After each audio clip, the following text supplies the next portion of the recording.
All right, so we're gonna have Jack come in here and we're gonna start taking off the lid. Looks like we got this side, we got a good wall here, Yes. so I think we're good on that. He's going down as close to the base as possible.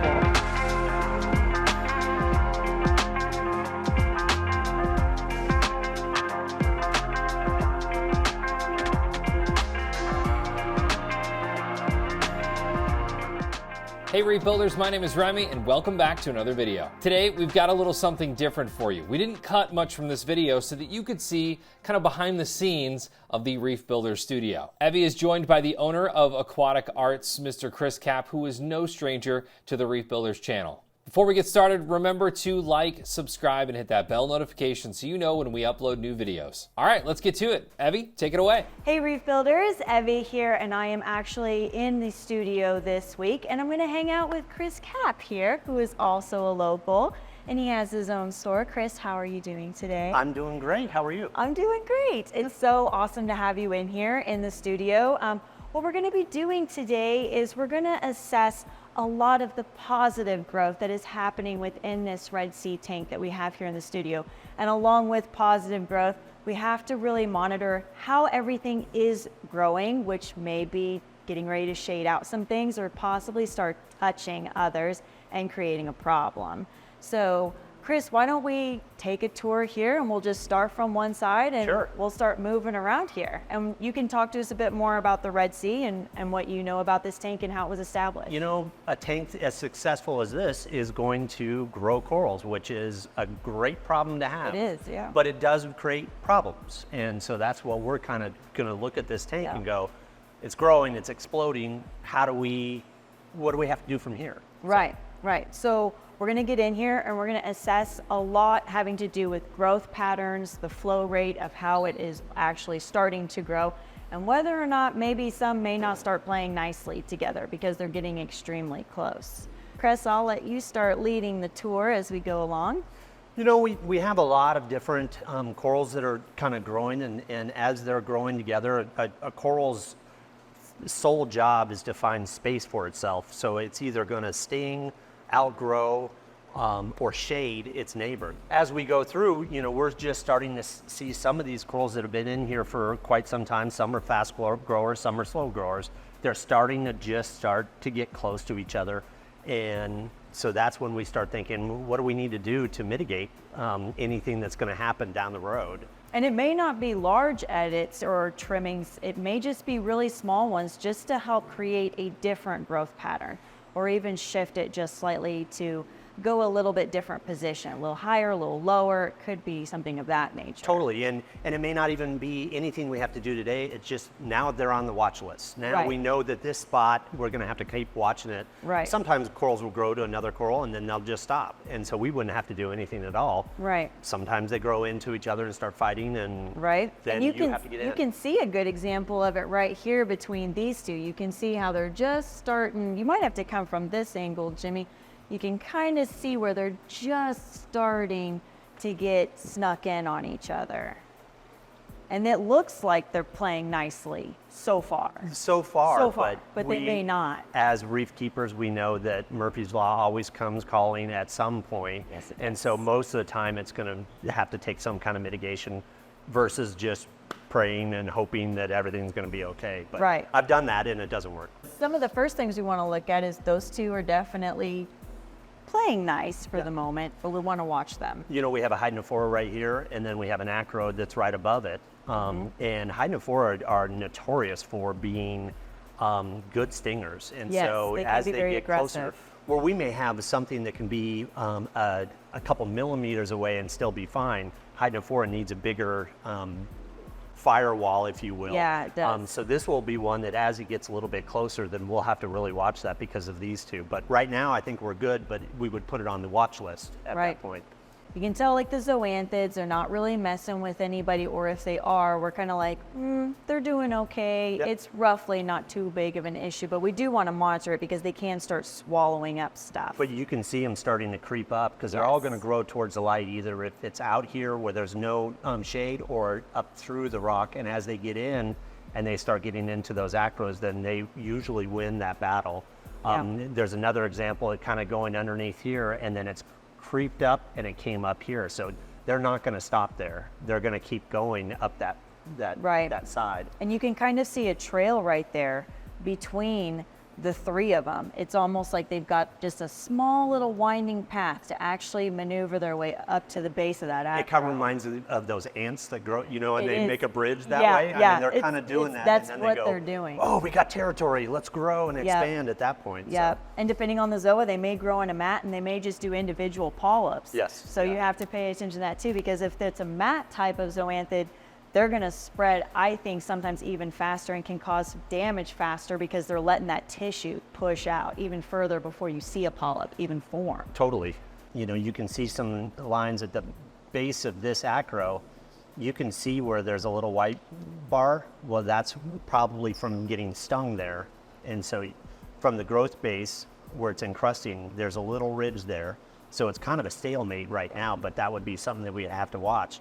The worry we have is that if this creeps up, damages that acro, and then the dreaded RTN comes through and it Right. comes from the base, then that means this whole colony's got to come out and be fragged, Right. which is it's not an easy task. Right. This coral can be very sensitive to quick die-offs, as Right. we all know with RTN, where if you had a zoanthid in a mushroom or a zoanthid in a leather coral, yeah, they'll probably work it out over time. Right. We can't really have that much time with an acro. 100%. This one is really cool, and how it was originally placed is up here, and so it's going to take. I mean, we can see the xenia kind of creeping up, but it's kind of in a little isolated area, like an is. island here, Yeah. where it's getting excellent flow, it's getting excellent light, but also there's nothing really encroaching. We have a stylophora that's over here.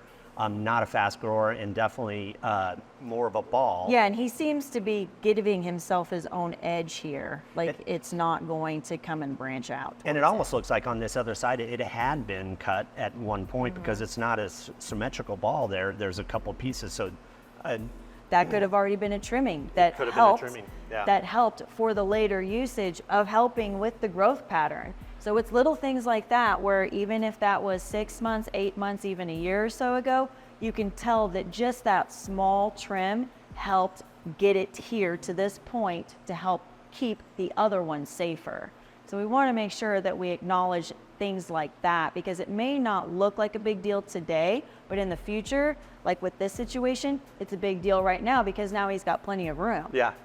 And it's always fun to watch a tank and see a tank, and you have this one coral where there's nothing around it, and you kind of bet that is the coral that reefer really likes. It's his He's like, favorite. I'm going It's to her put a favorite. barrier and a moat around this so nothing can do. I'll bet during that placement that was that was what was going on in the head of probably Jake, who put that in there at that time. Yeah. To go, I love this coral and I love this placement. He's not going to get touched by anything. He almost kind of got like his own like pillar there He did, to start yeah. growing off of. So he may have definitely been exactly what you're saying. He was a favorite. He was a favorite. Okay, he gets the prime Yeah. position. Yeah, he gets his own little pedestal there. All right, so then now we move through and we get past these zoanthids, and now we start looking through these guys. Now you can see it's almost like he tried to create a bit of a little island situation, but you can definitely tell between the three of these guys, there is somebody who is growing faster than the others. Yeah, they were. Jack had mentioned that these were about the same size when he put them in this position, and you can see that this one's grown probably 2 to 3 times faster than this one, and probably double that size. If I recall correctly, Jack, this is the blue Cherokee. Yep, Scott's Blue Cherokee. Okay, so this is the blue Cherokee. We've got a red dragon, and then who is this guy? That's a Pac-Man acro. A Pac-Man acro. Okay, so between the three of these, we can definitely tell that the Pac-Man acro is a bit more of a slower grower, but we're not just dealing with the three of them here growing in this cluster. We've also got the Xenia, who has kind of woven its way between them. and it can make it sometimes easier or more difficult to eradicate it from certain zones whenever you're dealing with it. It's tough, yeah, and especially when it gets in there like that. Luckily, it doesn't sting. It Correct. outgrows, but it doesn't sting, so Right. it gives you more time to find Yes. a way to mitigate it. But Right. you know, we see some branches that are getting close on this side. We see some branches from the red dragon coming on the other side. Probably a pretty good chance that if they touch, they're probably going to be fine. But to what end is this going to? The troughy's going to go right above it. He's going to shade that, and then pretty soon this guy's going to lose color. And then probably because he's unhealthy without getting enough light, he's going to have a higher risk of that zinnia. Letting it take over. Yeah, letting Yeah. it take over and having an effect. So. Right. You can see on this blue Cherokee right here, we've got this branch that comes down, and he's just a few centimeters away from starting to touch this Pac-Man. And it looks like from this straight on angle that the red dragon doesn't pose much of an issue. But when we show you an above shot, there's actually a branch on this red dragon that you cannot see unless you look from a different angle that has kind of wrapped itself around the back side of this Pac-Man. And we've got to get that little one out. And that's out of sight. And that's out of sight. Yeah, so we That's have to kind of completely out look of sight. from different angles Yes. to see that, where you may not see that originally and then Right. go, what happened to my coral? And then look from the top as well. So just being very familiar with your tank is very critical for The situations top like down, this. especially when you're in there doing maintenance anyway. And You can cleaning see it, a lot you can that you see wouldn't a ton. notice. Totally different angle. Completely. All right, so then when we go through these guys, it looks like our leather's super happy. He seems to be in a pretty good spot. It looks like his trunk's really nice and healthy, and he's not getting too terribly big, but we do want to monitor him. He's also got that stylo hanging out there. Yep. They may start, not fighting, but covering or shading, agitating tissue. Yeah. And yeah, the leather corals they don't sting anything, but they're an irritant. So they have, toxins inside their tissue. And so that And slime slime. that comes off and all those juices can kind of come out. Luckily, it's a great placement here because Stylophora is a super healthy and hardy coral, and can probably take that from the leather. Where if you had some of these more delicate acros, you may not be able to have that placement quite the same. Yeah, and we were talking about this one too, and this is a tough one Yes. situation here because we have, a few different favias here, falvites, and you can see that we have a little bit of damage from here. It's probably this guy that reached out and stung him and started some kind of an infection that went. So what do you do on that? You can't Can't necessarily clip it. Yeah, I mean, it's encrusted on there. So, that's one that we'll have to put some thought into what to do. The alternative is to take the whole rock out, and try and get that chunk off, which causes other issues. We can break branches. We can do, did we get in the same placement? And it's physically hard to get that rock out. They kind of figured out their own spots because, hey, you got too close. Now you have to go that way, and then they'll go. But that one's a hard one because it's hard to get to and it's hard to cut. Right. Yeah, because it's basically encrusted, which is a sign that it is healthy. But to what extent now is the health really, because we have some fighting going on. Yeah, totally. I really love this chalice. It's so beautiful, and you can see its growth pattern. One thing that we're gonna have to watch is definitely the zinnia. She's starting to creep in through here, but it's not impacting any of these edges going on right here. He doesn't mind it at all. He doesn't mind it at all. And they do have sweepers, and so luckily most of the corals that are around them can take a sting or two pretty well. But yeah, it's going. I'm sure it'll go down and go and come up it'll the start to glass come and go up here. everywhere. And whenever you have to lift or kind of like trim some of the edges, it's much easier because it is kind of like growing in like a pouring out type of growth pattern. So it's super easy to lift these edges to make fragging not so abrasive. Now we've kind of come into an interesting situation between these four. This guy's definitely happy. He's growing excellent and he has plenty of space. But what we're starting to see now between them is we've got solid base over here on this structure, who is this one right here? This almost looks like, I don't want to say it's a red planet, but it looks very similar.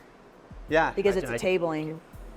Can't I tell. think it's from- hyacinthus. Yeah, Hyacinthus? could be. Yeah.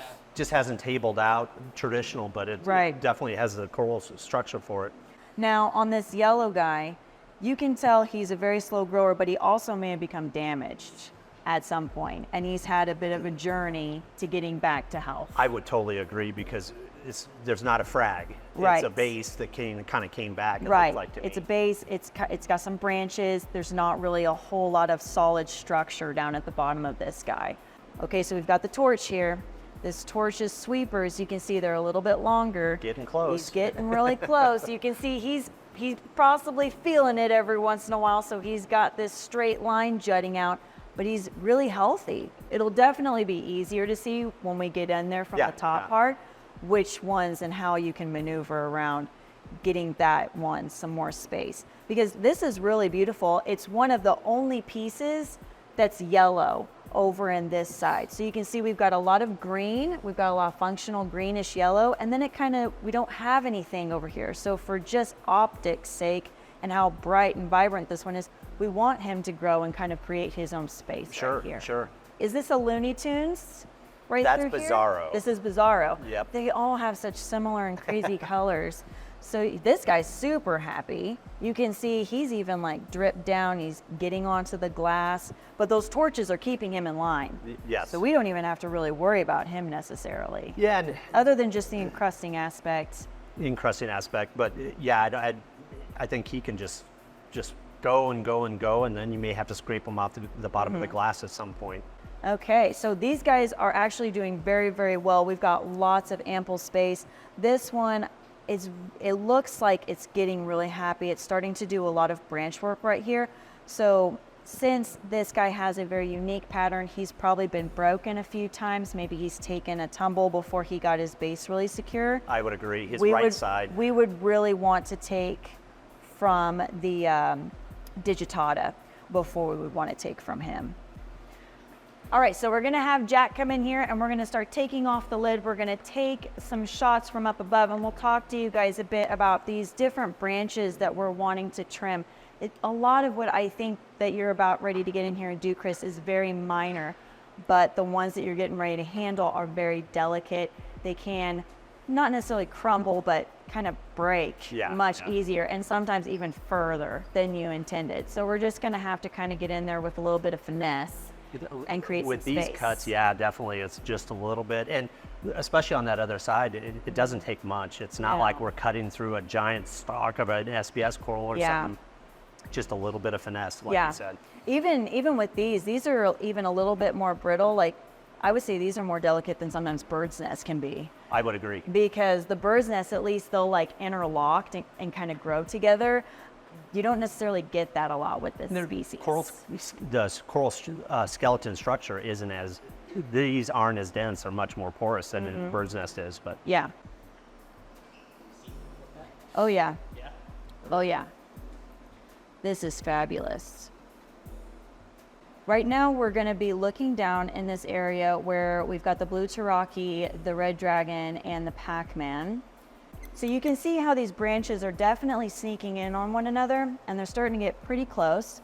So I'm going to hold the camera and Cris is going to slide in here with some cutters and we're just going to delicately try to navigate with as much finesse as possible in this very narrow zone.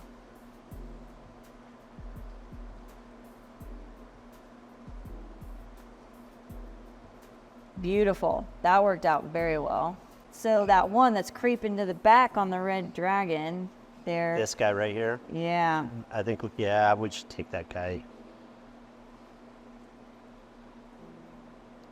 Perfect. I almost thought you might have that one split on you because it was such a funny angle that one was growing at. It kind of almost did. Thank you. Looks like we got this side, we got a good wall here, so I think we're good on that side. Definitely open that up a lot. But I think that, probably this branch and the branch below it are two of the branches that we should go to. Yeah, give that Pac-Man some space. Yeah. So I'll take this first red dragon off. Whoops. And you can't get too flustered with yourself when you're doing something like this. This all is completely dependent on whether or not that skeleton is actually going to crack or cut in the way that you're hoping that it will, it's not always predictable that it's going to do it the way that you would like for it to. And you just kind of got to maneuver around if it does or if it doesn't. Maybe I'm getting greedy with my sock here, but Oh, that was a good one. Yeah, look so at all we can that take space. all that, and now, Yes. now you can see the difference Yeah. in the space there. So look at all of that shading that was already keeping that Pac-Man from growing really well because the red dragon had taken over that whole zone. Now we've trimmed that red dragon back. Now that Pac-Man can start sprouting out a little bit better right there. And you can see it tried to, but it kind of gave up on that left zone right there because it's a little bit darker. You can see the tips are not quite as vibrant. It's probably going to happen again Oh yeah, for sure. because these two are such faster growers than the Pac-Man, but at least it gives it a fighting chance to get out. And as it gets out, it'll get more flow, it'll get more light as it kind of can come out, at an angle. Yes, for sure. That worked out perfect. Nicely done, Chris. Hey, it's my first acro I ever cut. Nice. No, I'm just- What? Yeah. All right, so Chris now is going to navigate in near this Oregon tort. And then, Jack, what did we decide this lime green guy is? I'm not 100% sure. Maybe a Walt Disney. Maybe a piece of, I think that's where Jake's Walt Disney was, his version of the Walt Disney. I believe it was right there, and that was just the encrusted base that grew up.